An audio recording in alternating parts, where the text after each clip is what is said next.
नमस्कार बंधुरा सम्पूर्ण समय चैनेले आरो एकटी नतून भिडियो सबाइके स्वागत जानाई। यदि भिडियोटी भालो लागे अवश्य एक लाइक करे देबेन। नतून बंधुरा चैनेलटी सबस्क्राइब करे पाशे थाकार अनुरोध रइलो। ताहले आमार संगे थाकुन आर भिडियोटी एनजय करुन। बांगला बछरेर एकेबारे शेषे चैत्र संक्रांतिर आगेर दिन पालित हय नील षष्ठी। अनेकेई नीलेर पुजो बोलेन। सन्तानेर मंगल कामना ए दिन मा षष्ठीके पुजो अर्पण करा हय। सेई समय उपोस करे अभिषेक करा हय भगवान शिवेर। शिव पुजोर विशेष नियम आछे। तार आगे जेने राखा भालो এই নীল পুজোর ব্রতকথা কি। যে কোনো ব্রতেরই একটি করে ব্রতকথা আছে। তাহলে শুনে নিন নীলের ব্রতকথা। এই ব্রতকথা শুনলে অবশ্যই কিন্তু আপনার ব্রতটি সফল হবে। এক গ্রামে এক বামুন আর বামনী বাস ছিল। সে অনেক কাল আগের কথা। তাদের দেবতায় বড় ভক্তি, কিন্তু তারা নীলের ব্রতের কথা জানতেন না। তাদের সংসারে একাধিক সন্তান আসে, কিন্তু তারা কেউই বেশি দিন বাঁচত না। বারবার সন্তান হারিয়ে ভেঙে পড়েন ওই দম্পতি। সংসারের সব সুখ তাদের কাছে অমূলক মনে হতো। দুঃখের কথা মহাদেবকে খুলে বলতে তারা কাশীবাসী হন। একদিন কাশীতে গঙ্গায় ডুব দিয়ে তারা পাড়ে বসে দুঃখ করছেন। এমন সময় ঘটল এক অলৌকিক ঘটনা। কোথা থেকে এক বুড়ি এসে তাদের কাছে জানতে চাইল, তোরা কাঁদছিস কেন?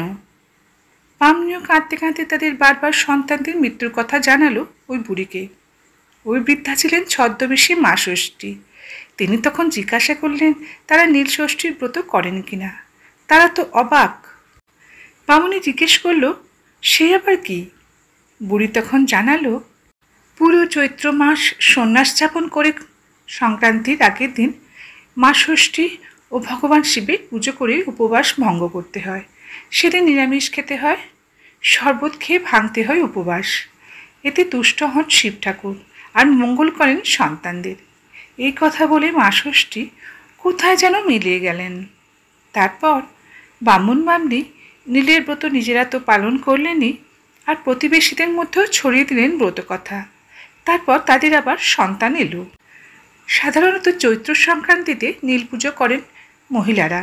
চলতি বছর 13 এপ্রিল অর্থাৎ 30শে চৈত্র এবার নীল ষষ্ঠীর ব্রত পালন।